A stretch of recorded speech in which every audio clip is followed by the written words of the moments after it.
official position of the Anglican Church of Southern Africa. I will follow on with the positions of the church in general in South Africa.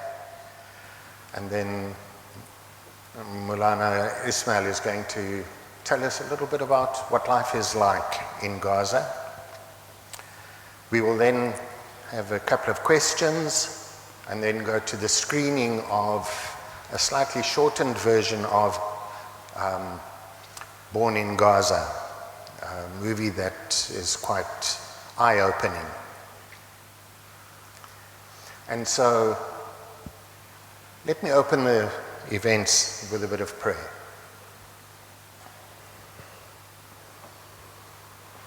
Lord God Almighty, we thank you that we can come together, that in spite of different names, we can worship together. I thank you that we have this evening in which we can learn more about each other and more about the conflict, so that we can pray for the peace of Jerusalem, for the peace in the Middle East. And I pray that you will be with us and that each one of us will be blessed and be a blessing to one another. And I pray this in the name of the one who is, who was, and who is to come. Amen. Andrew. Good evening, everybody. Thank you, Reverend Mark, for giving me an opportunity to share in this program this afternoon. I was first alerted to this event by my friend Seydoun, and I contacted Reverend Mark, the rector here at this church, and said I'd like to support it, and he offered me an opportunity to say something within the program. Also good to see my green friend Mohammed, whom I worked with in the city centre in trying to establish kind of a conservancy, getting together with different churches and other religious groups to try and green the city, to keep a lookout for water usage and various other things, working with the metro. I'm now out at Mhlanga, quite a different area.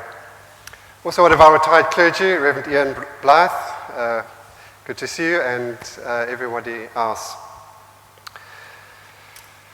I've tried to keep up with the events in Gaza through various WhatsApp groups I'm part of, which show videos and give information about what's happening, and some of them give Christian perspectives. Surely we're seeing a genocide unfolding. But what's happening now has its roots decades earlier, with the creation of the State of Israel in 1948. There was the killing of many Palestinians and the displacement of hundreds of thousands of Palestinians in what was called a catastrophe or Nakba. But that occupation has continued in Palestine, both the West Bank, East Jerusalem, and Gaza. I think the UN referred to Gaza as indirect occupation, although with the blockade, it's become, as people call it, a concentration camp. There are various testimonies of the dehumanization and humiliation of Palestinians that has taken place over the previous decades. And that's part of our current crisis. There's testimonies of ex-combatants in the Israeli Defense Force. There's those who document the arrest and imprisonment of children, and sometimes the torture. In trying to look at a Christian perspective, I have been part of a group of some South African and some Palestinian church people, theologians, reflecting on the context.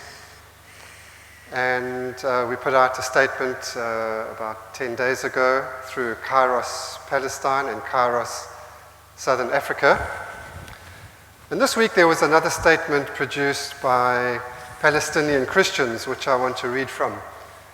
Christians in the West Bank and in Gaza produced this letter. I'll just read, it's not too long. The figures need updating. These are figures from Monday, so I won't give them in detail. But I think this expresses for me something of a Christian perspective of what's happening. So it says, we Palestinians join with other organizations in our call for an immediate and comprehensive ceasefire in Gaza. The ongoing genocide against and ethnic cleansing of Palestinians that is taking place in front of our eyes must stop now. So as you may be familiar, some church leaders, particularly in North America and Europe, have been quite slow to call for a ceasefire. There's been this pause for humanitarian reasons. Often they followed their government position. North America, America, and in Europe, countries of Europe such as Britain. But the Christians of Palestine are saying, we need a ceasefire here, and I'm sure we're agreeing with that here. We plead to you from the very context of a bleeding Palestinian community. As we make this urgent appeal, at least 11,000 plus civilians in Gaza have been killed, including 4,500 children and 2,700 missing people under rubble. There are specific figures, and that's a very interesting thing. Names, ID numbers of those who have died that have been collected. At least 1.5 million people have been displaced, and more than half of all housing units have been damaged, and 40,000 homes have been completely destroyed. A Palestinian child is killed every 10 minutes. Hospitals are determined out of service. The lives of innocent people are at stake. We cannot remain silent. The situation in Gaza puts our discipleship at rest. In other words, our Christian practice, at test. Failure means more death and destruction of God's good creation. So a very urgent appeal from those who are suffering most. I urge you to speak and not be silent. You cannot be passive observers to these atrocities. This is a critical moment that demands action, not indifference. It is not the time to turn a blind eye to suffering. History will etch its records based on our words and actions. Now is the time for faithful prophetic courage against the force of weapons. And then they suggest various demonstrations, correspondence, various nonviolent action campaigns. Reverend Michael referred to the Anglican Church position. So at least since 2019, the Anglican Church of Southern Africa, probably about 4 million people, with its Archbishop Thabo Makgoba, has become more and more supportive of the Palestinian struggle and has tried to work with our church to bring us to greater awareness of what's happening in that region. And the Archbishop appointed me to be part of a group to help work with him through processes to help educate people. So in 2019, there was a resolution in which we asked that people could be educated about the situation in Palestine, West Bank and Gaza particularly, that there would be in local churches opportunities like we have this evening for a screening, for learning what life is like in that context. There was also at that time a comment about Israel and apartheid, which has become quite topical in the last sort of year or two. And in that resolution, it was acknowledged that in some instances, from those who visit Palestine, that the situation there is actually worse than the apartheid that we experienced here in South Africa. And in our recent provincial synod, our highest decision-making body for Southern Africa, we again made that clear statement of supporting what other organizations have said, Amnesty International, Human Rights Watch, etc., that Israel does behave like an apartheid state. We also added that those who go on pilgrimages, and many churches offer pilgrimages to holy sites, to say, please, in your tour, give people an exposure to Palestinian life. Don't only remain, go across the wall, spend time in Bethlehem, which is outside Israel. And so the Anglican Church has continued to work with its members, with its bishops, not to say we're all on the same page, but we've committed ourselves to become more aware of what is happening. There's quite a strong presence in the West Bank, Anglican churches. I happen to have trained down in Makanda now, Grahamstown, with the current Anglican Archbishop, Hussam Naum of Jerusalem, and his area extends quite far into the Gulf. And he's responsible for some Anglican institutions, one particular hospital in Gaza itself. And he addressed our recent synod in September this year through a video link, just explaining something of their situation. Let me end with also something from a Palestinian perspective. So in South Africa we had our Kairos document, when was it, 1985, 86, September. And in December 2009, Palestinian Christians put out a Kairos Palestine document. And I just want to read two sections from that. So this is headed Jewish and Muslim religious leaders. We address an appeal to the religious and spiritual leaders, Jewish and Muslim, with whom we share the same vision that every human being is created by God and has been given equal dignity. Hence the obligation for each of us to defend the oppressed and the dignity God has bestowed on them. Let us together try to rise up above the political positions that have failed so far and continue to lead us on a path of failure and suffering. This is 2009. Things have progressed and worsened since then. Just the last paragraph and I close. A call to our Palestinian people and to the Israelis. This is a call to see the face of God in each of God's creatures and overcome the barriers of fear or race in order to establish a comprehensive dialogue and not remain within the cycle of never-ending maneuvers that aim to keep the situation as it is. Our appeal is to reach a common vision, build on equality and sharing, not on superiority, negation of the other or aggression, using the pretext of fear and security. We say that love is possible and mutual trust is possible. Thus, peace is possible and definitive reconciliation also. Thus, justice and equality will be attained for all. Thank you. Perhaps I brought two books. I noticed there were some books on that table, written by an Anglican priest this year, Nick Carr. A Wound Unhealed, Does Christian Zionism Contribute to Palestinian Suffering? Very comprehensive book. It's got Professor Philippe Denis, Senior Professor of History of Christianity at UKZN, is one of the people who endorsed the book. And then also that came out this year, Marthy Momberg, Dutch Reformed scholar at Stellenbosch, called 21 Voices from Israel and South Africa, Why the Palestinian Struggle Matters. She interviewed 21 Christian and Muslim people about why they have a concern for Palestine. So very interesting reading. Both of these are quite accessible. Thank you. Thank you, Andrew.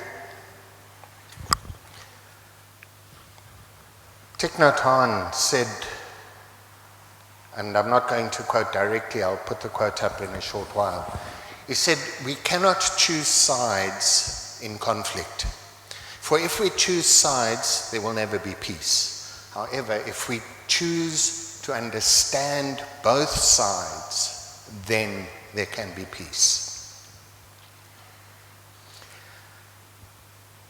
The Anglican Church, I know here in N.Ali, has split, and I can think only of the same in other provinces or in other dioceses. It doesn't split to the point where churches no longer support one another. It's just that some churches have made their position clear. We are fundamentalist, we support Israel, and anything that the Palestinians do is wrong. This goes against the official position of the Anglican Church of Southern Africa.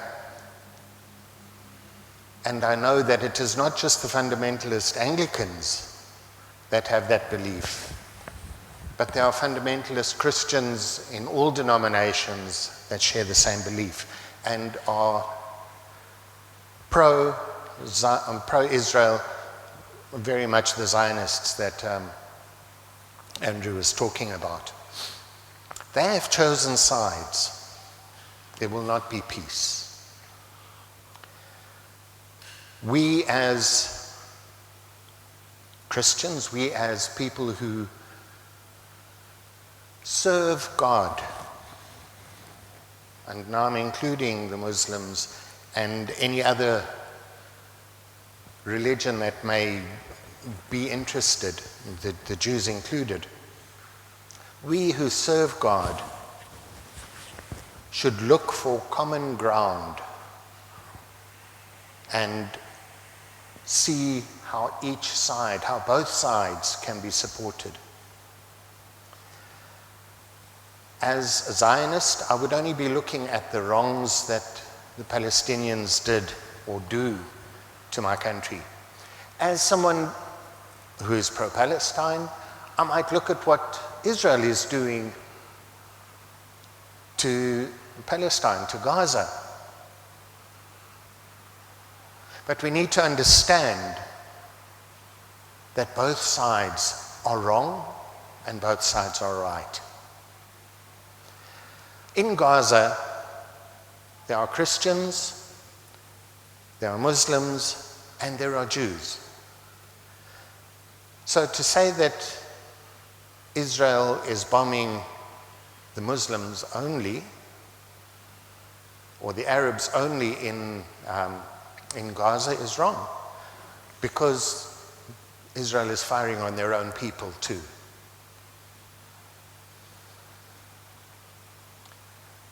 I believe that Israel is not fighting with the Palestinians,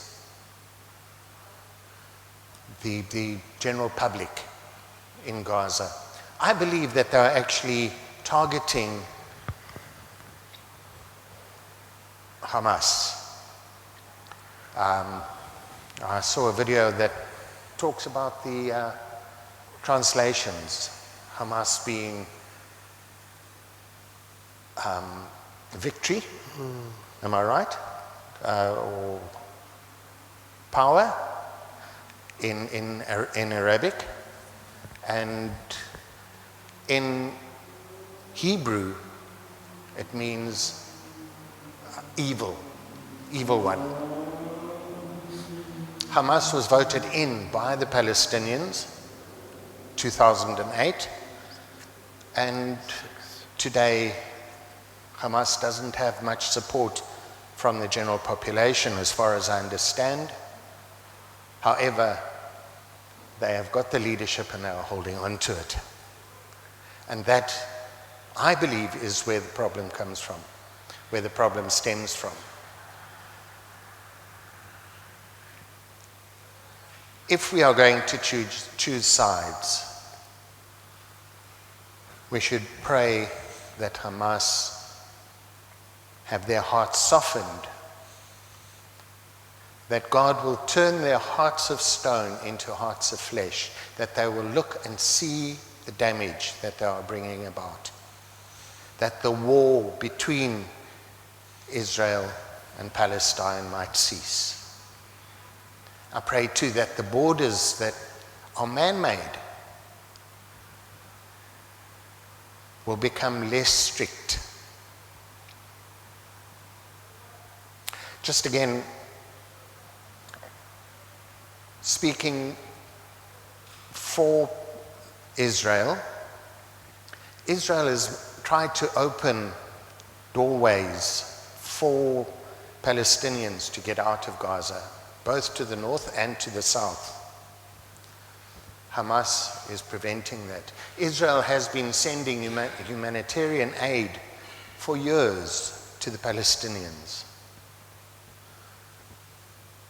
which includes their own people. But this is not recognized by the world. The world just sees Israel as God's people, and therefore they are in the right, and Palestine is not God's people, and therefore they are in the wrong. Yes, Israel was chosen to be God's people. With the coming of Christ, Israel was expanded to include all people. We are all God's chosen. We are all made in His image. And therefore, whether we are English, Indian, Afrikaans, whatever, we stand for God. And anyone fighting against that is in the wrong. I will leave you with that thought. Maulana. In the name of God, the Beneficent, the Merciful, may He send His choicest salutations upon all of the messengers from Adam to Muhammad. Before I start, I'd just like to thank the two pastors for the way they've gone about this.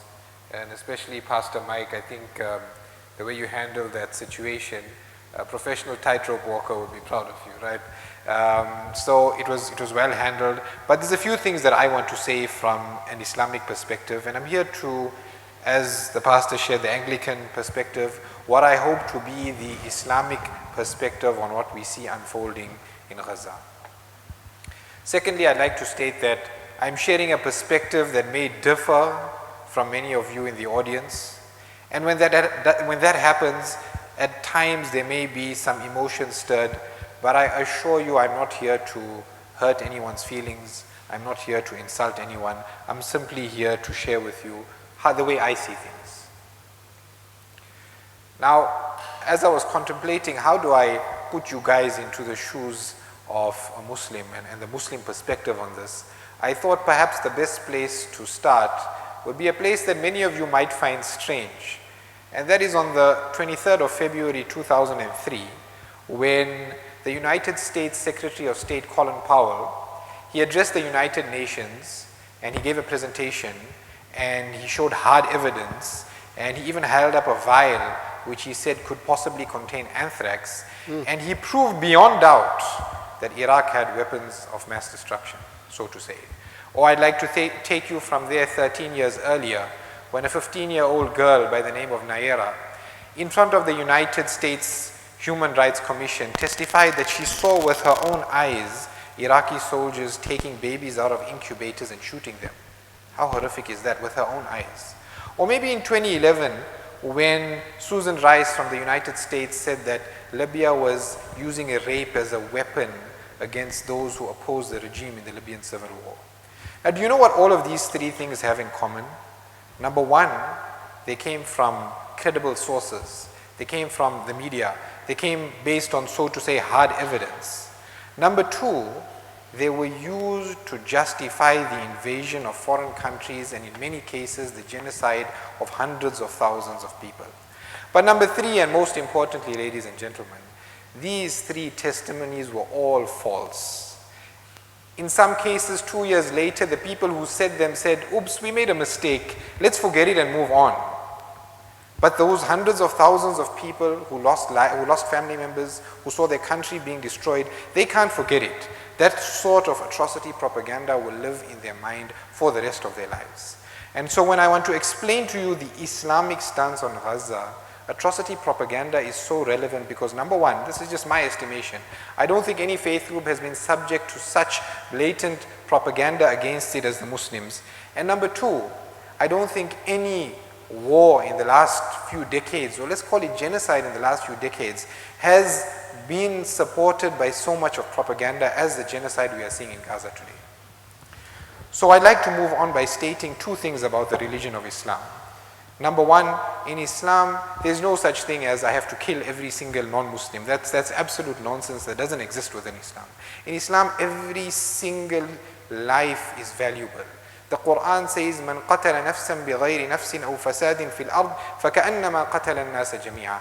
That person who even kills one innocent soul, the gravity of that is as though he has killed the entire world. The Prophet Muhammad, he respected every form of life, whether it was Muslim, non-Muslim, or even animal. Once the funeral procession of a Jew was going past him and he stood up in respect, and when he was asked, he said, "Alaysat nafsan?" Is this not still a human being that we have to show respect to this? The second thing I'd like to say, and I'm just going to be blunt about this, is that when it comes to Islam, I believe that it's true. Muslims believe Islam is true, and a necessary corollary of that is we believe that other religions are not true. But at the same time, we believe that we can harmoniously coexist with the other religions. And the Quran specifically says this, "لَا يَنْهَاكُمُ اللَّهُ عَنِ الَّذِينَ لَمْ يُقَاتِلُوكُمْ فِي الدِّينِ." That those people who are living harmoniously with you, who are not trying to kill you, who are not trying to take you out of their land, then you should أَنْتَبَرُّوهُمْ, you should be good to them, you should be just to them.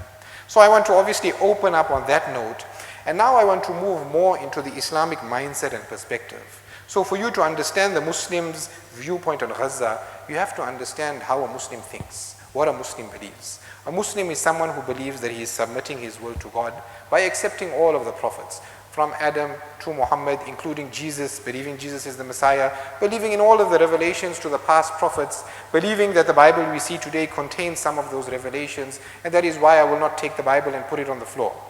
But we as Muslims believe that the last and final revelation was the Quran, that was revealed to the Prophet Muhammad, peace and blessings be upon him, over a span of 23 years.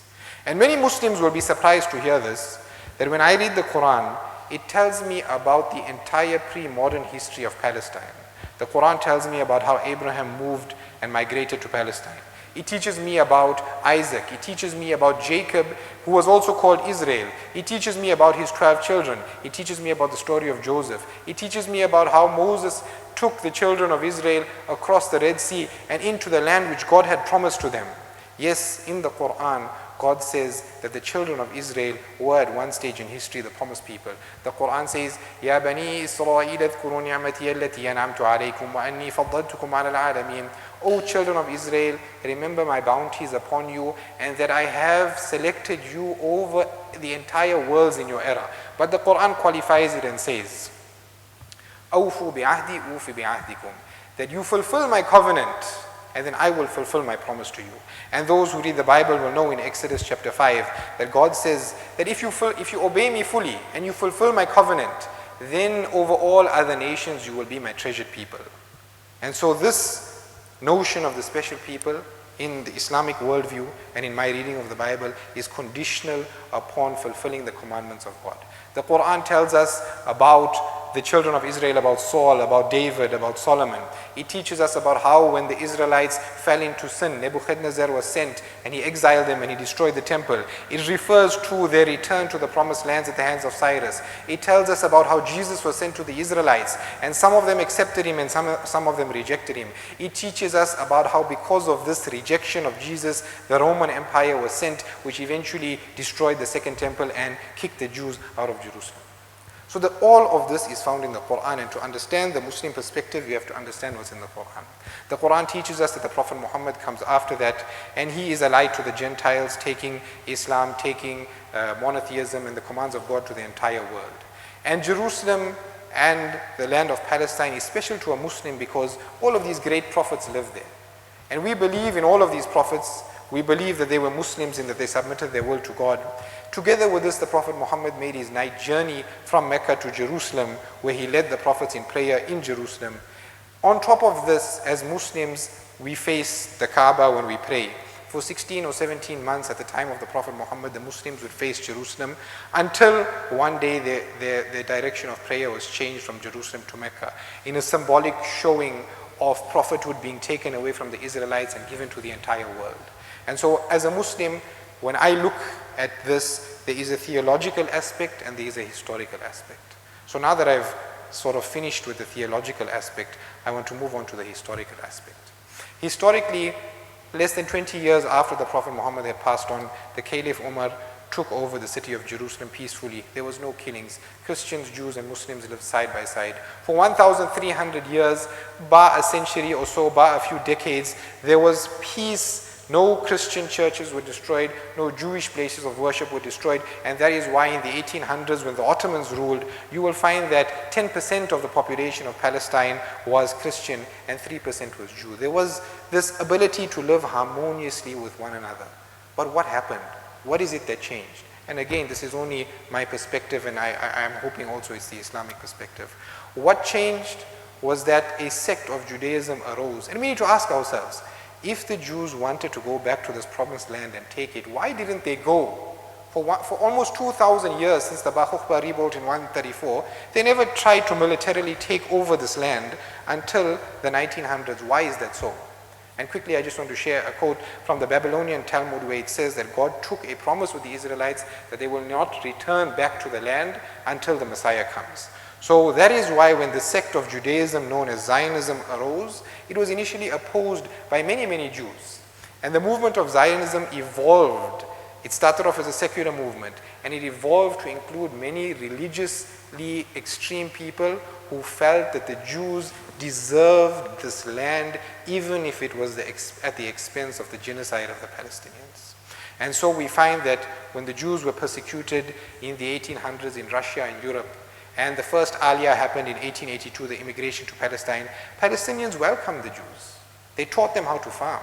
They allowed them to live on their lands. The second Aliyah in 1906, 1907 happens, the same story happens. But when we look at the writings of the Zionists at that time, the first Prime Minister Ben-Gurion, he writes that the Arabs need to go away from this land. We are just waiting for the opportune moment to take them out of the land. So you had two conflicting ideologies. You had the Zionists who wanted nothing more than to completely take over the land. And that is why between 1918 and 1948, when Britain was ruling Palestine, the Zionists formed paramilitary groups like the Irgun and the Haganah. And they committed many, many atrocities, one of which was the bombing of the King David Hotel, which 91 innocent people were killed in that bombing. And the leader of the Irgun was who? Menachem Begin. And what happened to him? Do you think he was prosecuted? Do you think he went to jail? He became the Prime Minister of Israel, right? And in 1948, when Britain, or end of 1947, 1948, when Britain withdrew, then the Palestinians witnessed something, as our pastor mentioned, called the Nakba, a catastrophe of the last 100 years, where over 750,000 people were displaced, over 500 villages were destroyed, hundreds of people were killed, women were raped, children were killed, soldiers would go around villages, fire indiscriminately, and chase people out of their homes. And that is where the story of Gaza starts. So as much as we came here to hear about October 7th and the events after that, it is not possible to do that without understanding what happened in the Nakba. That hundreds of thousands of people were displaced, kicked out of their homes, many of their family members killed, and many of them found refuge now in Gaza. If it were not for the intervention of the Arab states, Gaza and the West Bank would have been gone as well. In 1967, Israel takes the West Bank and Gaza. And from then until today, there has been what Amnesty International, and this is not my words, Amnesty International calls an apartheid state and a military regime and rule, where Palestinians on a day-to-day basis find their homes being taken away from them. 40% of the West Bank is land which has been seized from the Palestinians. 38% of East Jerusalem, land that is seized from the Palestinians. Well, the Palestinians are, because of the military rule, subject to raids from the military at any given time. And the military will take away things that they find. This year, we saw 5 Palestinian women forced to strip naked in front of the Israeli Defense Force. It's in Haaretz, it's not even, it's in the Israeli newspapers themselves. And this is the sort of mental and physical anguish that a Palestinian has to face on a daily basis. There's checkpoints separating them from their workplace, separating them from their family, Israeli-only roads. And because of this here, Palestinians have lost so many work hours, which equals up to about 4 billion rands, the amount of work hours they've lost. Amnesty International reports that over thousands of Palestinian civilians living in the occupied lands of Palestine have been killed out of armed conflict in a way that appears to be systematic, and not one Israeli Defense Force soldier was ever taken to task or ever. This is according to Amnesty International. All of this, I just want to reiterate this point in case there may be some confusion. All of this, or most of this, took place before Hamas even existed. It took place in the West Bank, where there is no Hamas. So, so that's something to just keep in mind, that cannot be the common factor for the strife and the fighting that we're seeing around us. Now going on to Gaza, I just want to end off on this. That in 2006 when Hamas was voted in and Israel imposed the blockade on Gaza, they controlled what food went in, what water went in. They calculated how many calories the Palestinians needed to survive and only let that much in. And it was less than the amount that they actually needed. They actually depleted the water to such an extent that 95% of the water in Gaza is unfit for drinking. The economy of Gaza has collapsed so badly that 1 million people have been pushed below the poverty line. That Gaza now constitutes only 18% of the Palestinian economy from 31%. People are living in a situation that is very, very difficult. All of this before October 7th. A lot of these things also occurred, as I said, before Hamas even came into power. Now you just think about it like this. The man is kicked out of his home. He sees his family members killed. Now he's not allowed to have a proper livelihood. He can't have a proper job. He's separated from his family by these walls and these situations like that. His land has been taken over by foreign invaders who are now building on those lands. What natural response will happen besides a reaction to that? What happened in South Africa when that happened? There was a reaction to that. There was Umkhonto overseas where these things happened. And the three co-founders of Hamas were all driven out of their villages as they were youngsters. 2 of them witnessed their family members being shot in front of them. So on 7th October, when Hamas retaliated and they attacked 3 military bases, the Zakim base, the Beit Hanun crossing, and the Gaza border post, and they took hostages because of the Palestinians who were languishing in jails without trial, then we see the response that Israel has given is nothing besides genocide. That over 11,000 people have been killed. The water, food, medical supplies are all stopped. As the pastor said, this is an open-air prison, a concentration camp. And now they are being bombed over and over and over and over again. And we may not know this, but a similar thing is happening in the West Bank where people are being killed, where again I reiterate, there is no Hamas there. So we need to ask ourselves that how is it possible that you're bombing a refugee camp? You're bombing hospitals, you're bombing churches, you're bombing mosques because you think Hamas may be there. But the reality is that this conflict did not start on October 7th. It did not start when Hamas was elected in 2006.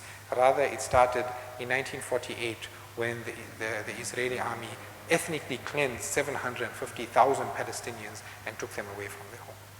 And so I want to end off on this note that as a Muslim, when I see this, I understand that God is in control of everything, God is good, and the only thing that we really can do now, the main thing we can do is pray to God. But over and above that, I understand that liberal, secular ethics has completely failed the world. It's been completely selective about who's a terrorist and who's not a terrorist. And I understand from the words of the Prophet Muhammad where he said, "Man ra'a munkaran falyughayyirhu biyadihi." Whoever sees something evil being done, he should make an active effort to stop it. And the pastor can correct me, but in Isaiah it says, "Stop the oppressed." That we should make an active effort to stop the oppressed. And we should not allow the confusion around the situation that has been aroused by atrocity propaganda to confuse us. In Isaiah also it says, "Woe to those who call good evil and evil good." And today we have millions of people around the world who actually believe that Palestinians are oppressing Israelis, despite everything that I just conveyed to you. So it's our job to spread awareness. If you can't change it physically, spread awareness with your tongue. If you can't do that, at least hate it in your heart, but don't justify it. So above prayer, we need to make an active effort to change the people around us, to try and petition people to stop this. And also, when we are praying, and this is just my humble opinion, if in our prayer we are going to equate between the oppressed and the oppressor, then in fact we are tacitly approving oppression. So we need to be clear of what's right and what's wrong.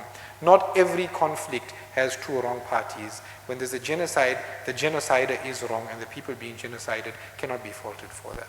So I just like to say that, and I don't know if the pastor's going to have questions and answers or what's going on. Sorry, Pastor Fourie, my question is to you, unfortunately.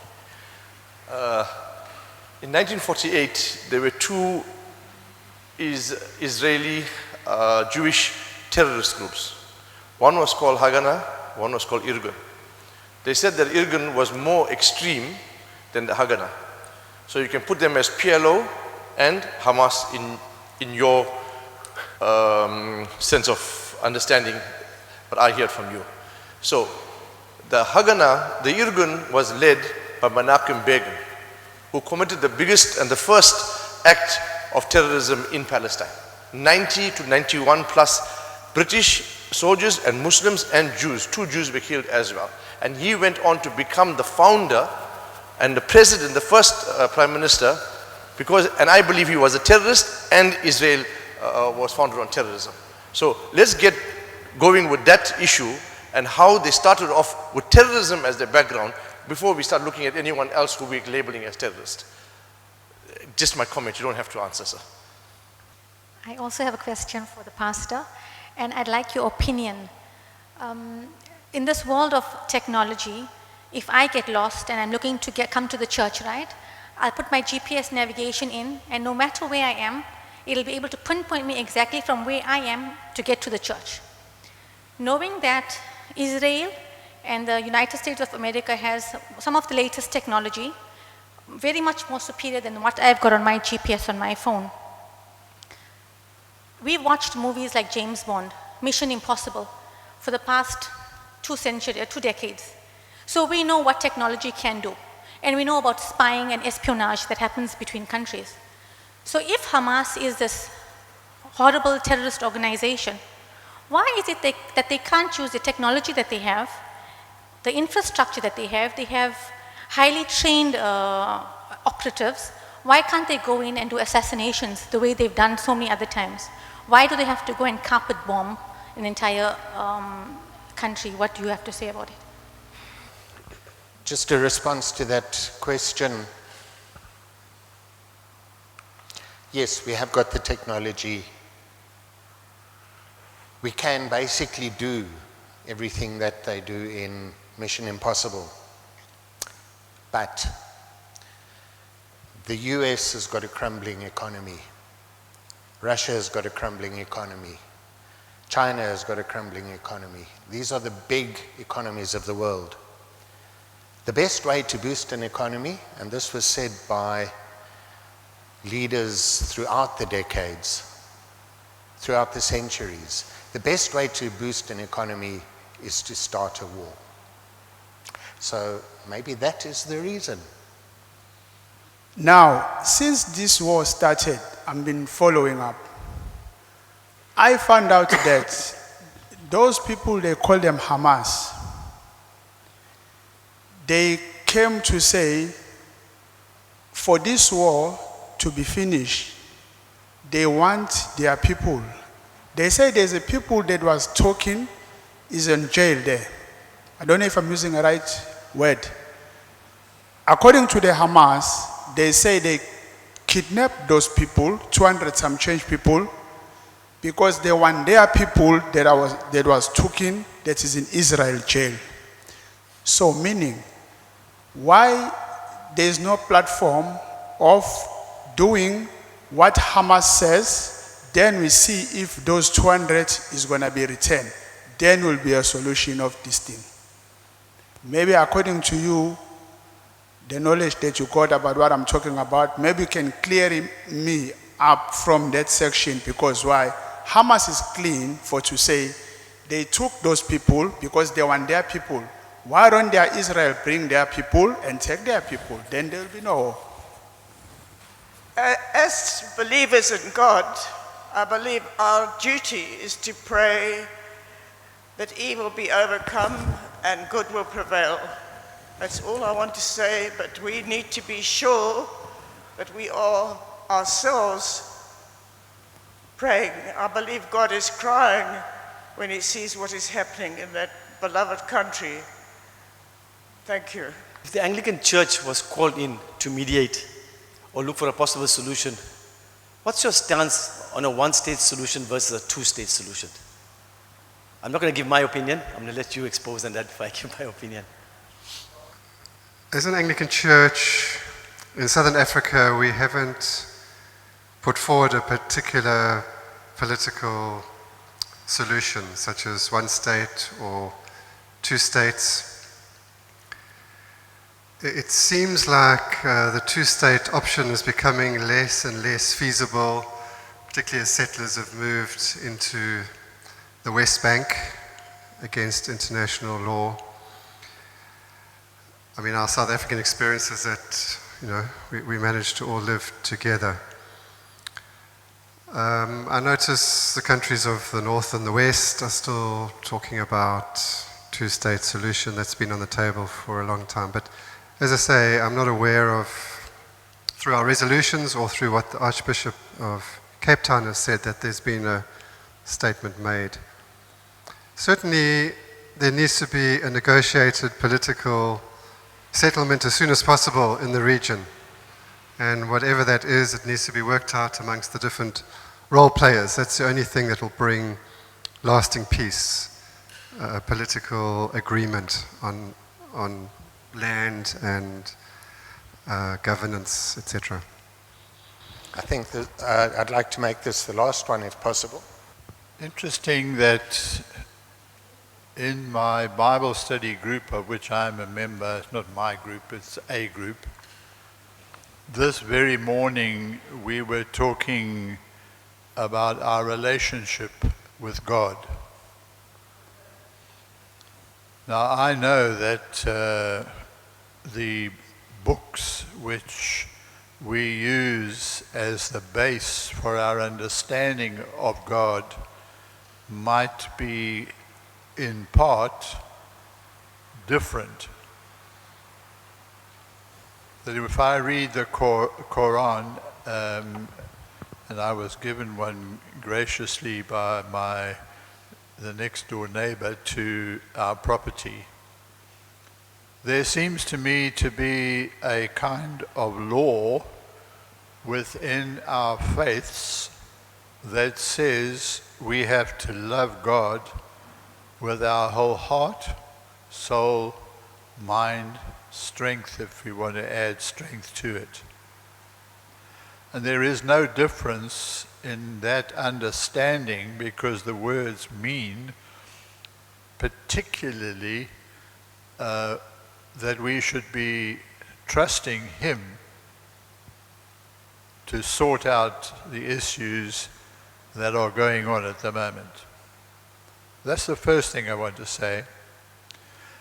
But the love which we are talking about is not a love which is on the silver screen or in James Bond movies or whichever ones we might talk about.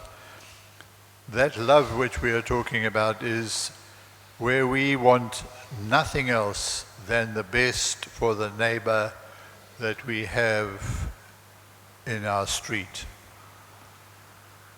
And if we cannot love our neighbors, how can we ever hope to live together in harmony? Political solutions are always brought to the surface, and they float around on water, so to say, and we move them occasionally and we think, well, we've now sorted it out. It doesn't work like that. But if we love God and we love our neighbor to the degree that we are willing to sacrifice ourselves for someone else in a friendship or a love relationship, then I think that is where we should be going. There's no point, it seems to me, historically, to try and sort out what is going on in Israel, what is going on in any countries around us, if we don't look to God. Now, that makes it irrespective of money and weapons, because we will then be caring for somebody and giving them the food they need, and we will be giving them the hospitality that they need, and we might even be giving them the place where they should be living. We're in a position in the world today where about a quarter of the world is actually in dire poverty. In South Africa, it is close to 50% of our country is in dire poverty. We cannot even look after them.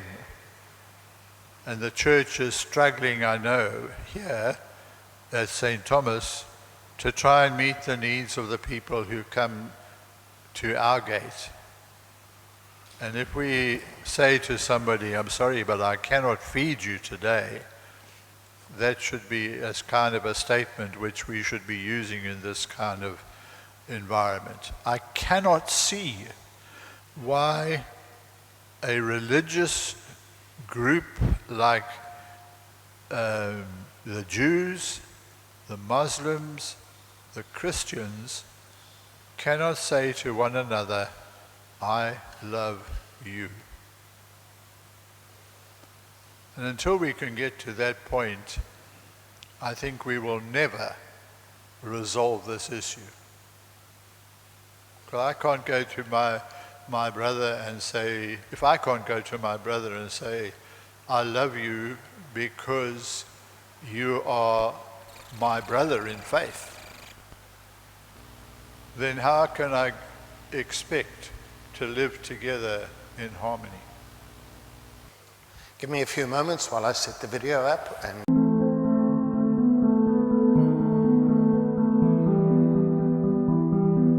This documentary was filmed during the offensive of Israel against Gaza in 2014. Such offensive ended up with 506 dead children and 3,598 wounded. The film is dedicated to them. Gaza, born in Gaza.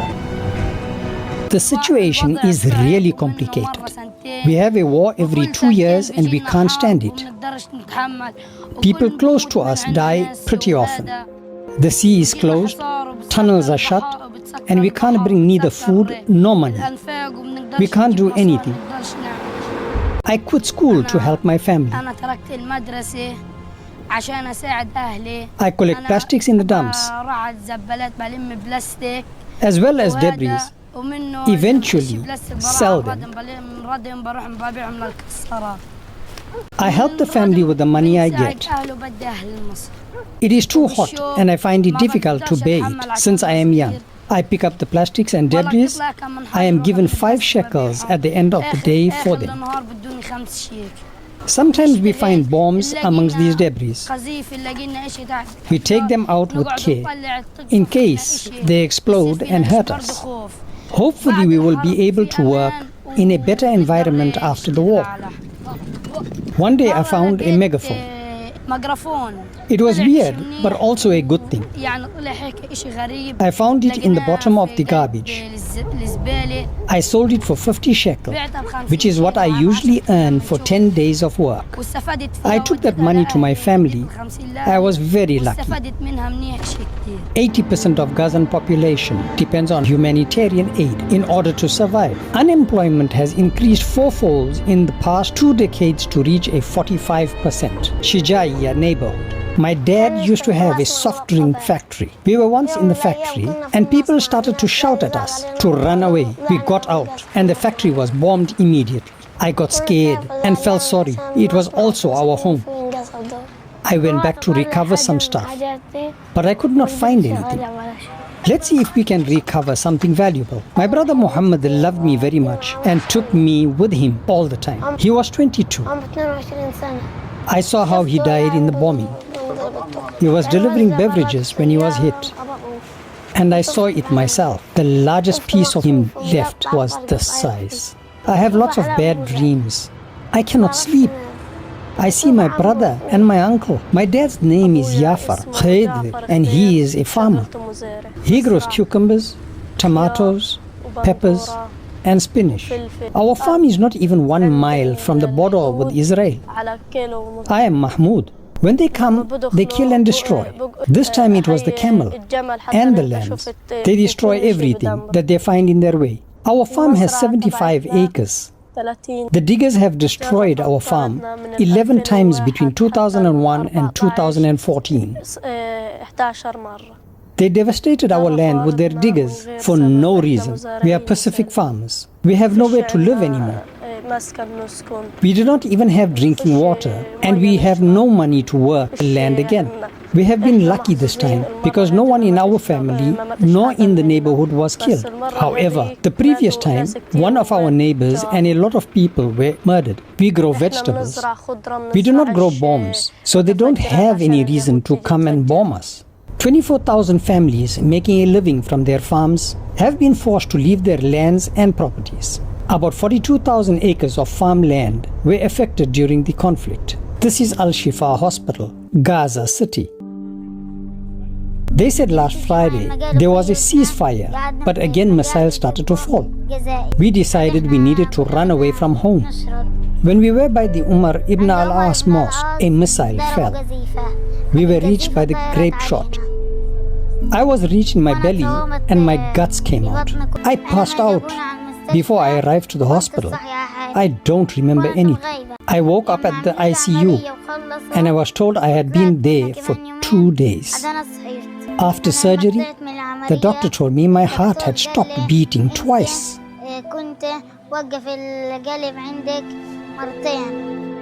I have been here for 17 days. Since the beginning of August, I have to be grateful. Because some children have died and others are way worse than me. I am a child. They should not do this to us. I do not have any missiles. And I do not drive a tank or anything like that. I am not a military woman. Why are they doing this to us? Rafah City. My dad was a good man. He saved lives. I do not know why he was murdered. We were always worrying about him because we didn't get to see him very often.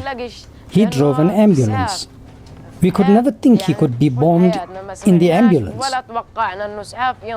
My dad worked more in this war than in the previous ones. Many casualties are happening. That's why he was being called every time. Explosions were heard everywhere around. And he kept being called to pick up wounded people. My dad died on August 1st, 2014. He went to pick up a victim. On his way there, another family had been bombed. There were 7 members and my dad also picked them up. They were all in the ambulance. The explosion was so rough that the pieces of the bodies got mixed up. The 12 of them died. The remainders of the ambulance were not even visible. It all got burnt. Rafah Cemetery. This is Rajav's dad's tribute. We could not see my dad because there were barely any distinguishable pieces. Only 3 relatives attended his funeral. They were scared, so it was done very quickly. I think my dad is a hero amongst heroes. He saved lives and avoided more deaths. 6 ambulance drivers and 13 paramedics died while picking up. Other 49 doctors, nurses and ambulance drivers and 33 aid workers were wounded during the attacks. Yabalia Girls' School, United Nations. We were bombed in the school. This place isn't even safe anymore. Suddenly, we heard the first missile. It hit the restrooms. Then another one. The second missile killed half of the people. We cried and were scared to death. We ran away. We then heard the last missile, which hit my cousin and my brother. It fell between both of them. Both died on the spot. We are here because we thought it would be safer. Since it had the UN flag. We thank God for finding us a safe place. We were surprised a UN school was bombed. We do not trust the UN anymore after that. 22 people have died in the school because of the bombing so far, and 80 more wounded. Gaza City. We were 8 kids at the beach. We came to play soccer. A missile was shot. We saw the smoke and ran off. They are just little kids. My hands and legs were all covered in blood. Holding their hands, I told them, run, run, leave me here. I can carry on by myself. Then another missile fell and killed 3 of them. As I kept running together with Hamada, oh, There are 4 children, 5. 4 guys, there's also 1 injured. Mutassim and I were wounded, but I could still run. Some people were calling us. They shouted, "Come, come over here." And I went. When I got there, some hotel worker carried me. First thing they did was try to stop the hemorrhage. They put me in the ambulance and I was taken to the hospital. All 4 dead kids belonged to the same family. They were all cousins of mine. I was in the hospital for 7 days. A lot of grape shots could be retrieved from my body. But this one in the chest is pretty complicated. I may need to go abroad for surgery. I have some broken tendons in my hand and I cannot move it right. I have some grape shot in my back, hand and legs. 4 of us got killed for playing soccer and the other 4 of us got wounded. What will they do to us when we grow up? I was with Shaima and Mohammed. We were sitting at home. I was playing when the Israelis bombed our house. Shaima and I cried for help. A nurse named Allah came and took us to the hospital. I asked him for some cold water. He then took us to the Al-Shifa hospital. My name is Haya Muhammad. I am 6. Basan is my aunt,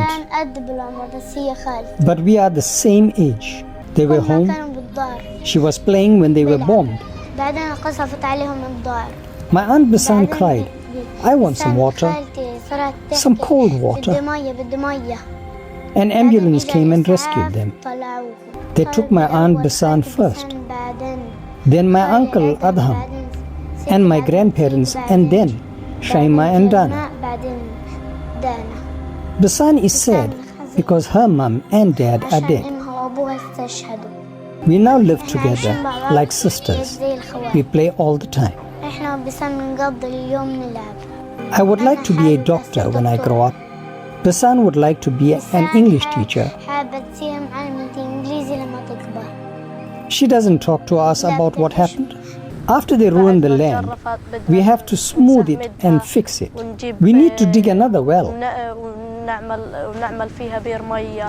build up the restrooms, make the greenhouses, start growing again and set up the houses. We are afraid of walking around our land because there are missiles that did not explode. We are afraid of stepping on one of the missiles that can explode. I would like to be an agronomist. I would like to be able to go to school with no fear, like a regular person, without bombs, without having my home destroyed. I would like to be calm and live like other children in the world.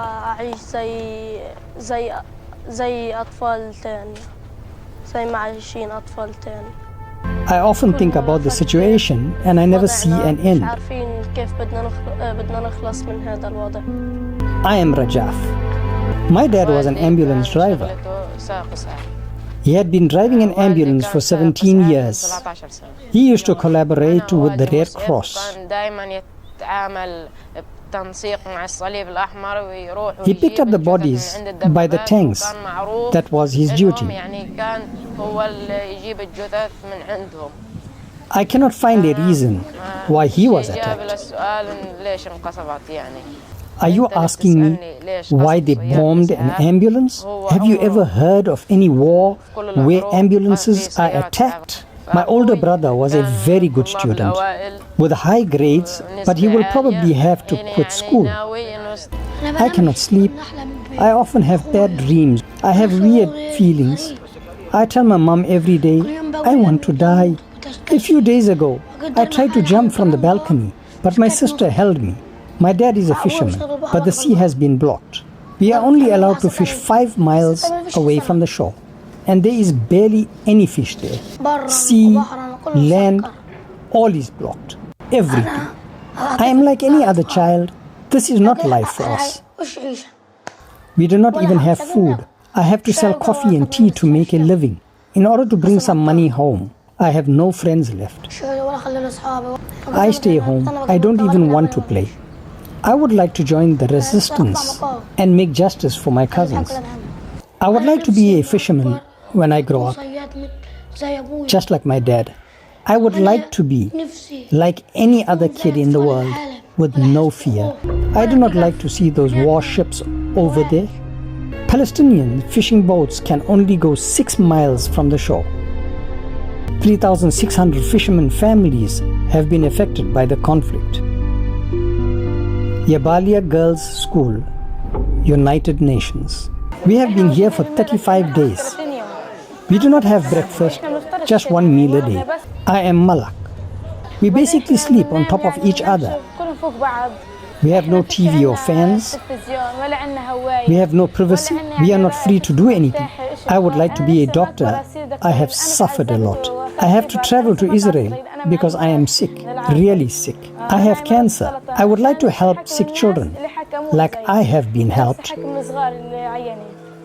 I can't go to the hospital until there is a ceasefire. I can barely sleep. I always have the bombing on my mind. I am worried about the people out there, my relatives, my siblings. Al-Shati refugee camp, Gaza City. My grandfather came as a refugee from Yafa. He had to stay here in Gaza. My dad was born here, and so were we. We might need to be refugees again, like those at Al-Shifa Hospital or in schools. I am Muhammad. I quit school 2 years ago to help my family. My dad can't work anymore. I am working instead. Muhammad, my mom is sick. She has a liver problem, a thyroid problem, and diabetes. I have 2 mentally handicapped sisters. I am the only one working and bringing some money home. You get really tired and then you can't wake up in the morning. This job affects me too much. I have no money for gloves or night clothing. I had an accident once when I was on my way to Yabalia. I accidentally ended up hanging from the horse reins by the neck until a man saw me and saved me. I spent 4 days at the ICU. I like fishing, but it also scares me. Every time there is a Palestinian boat, Israeli warships shoot them. Many sailors have died.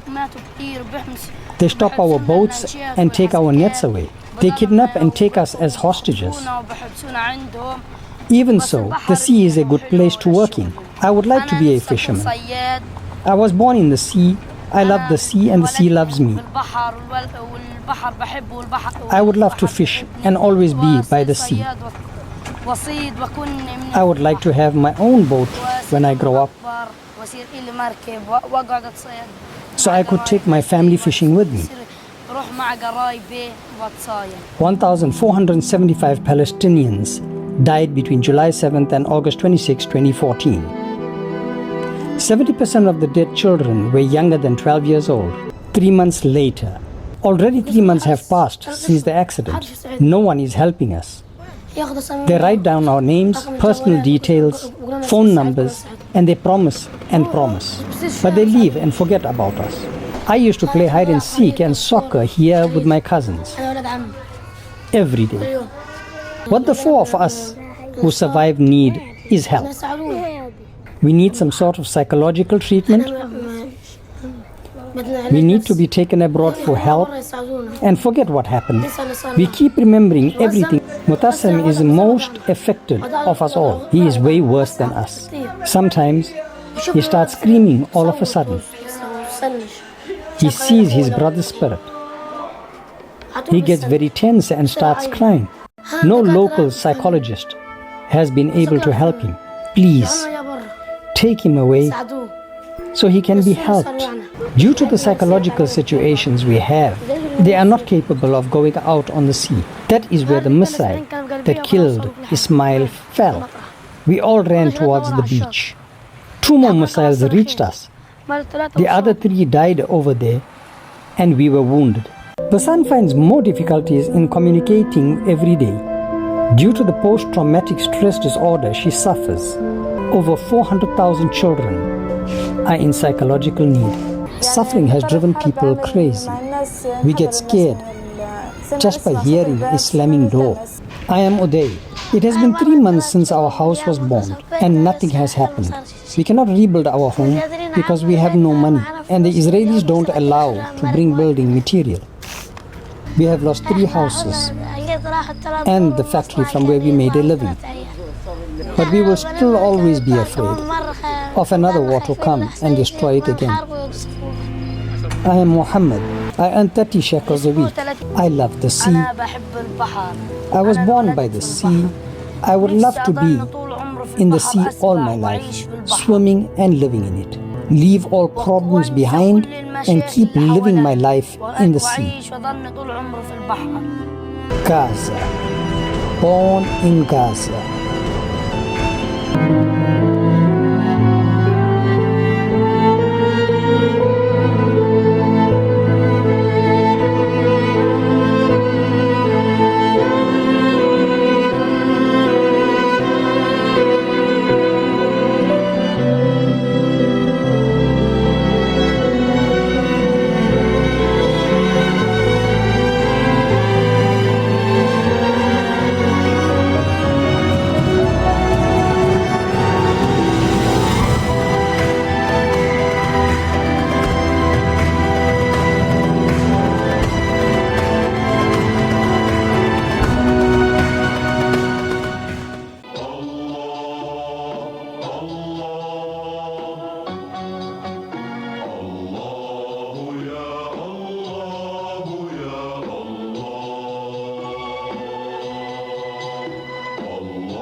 الحميد المجيد الرشيد الشهيد اللطيف الخبير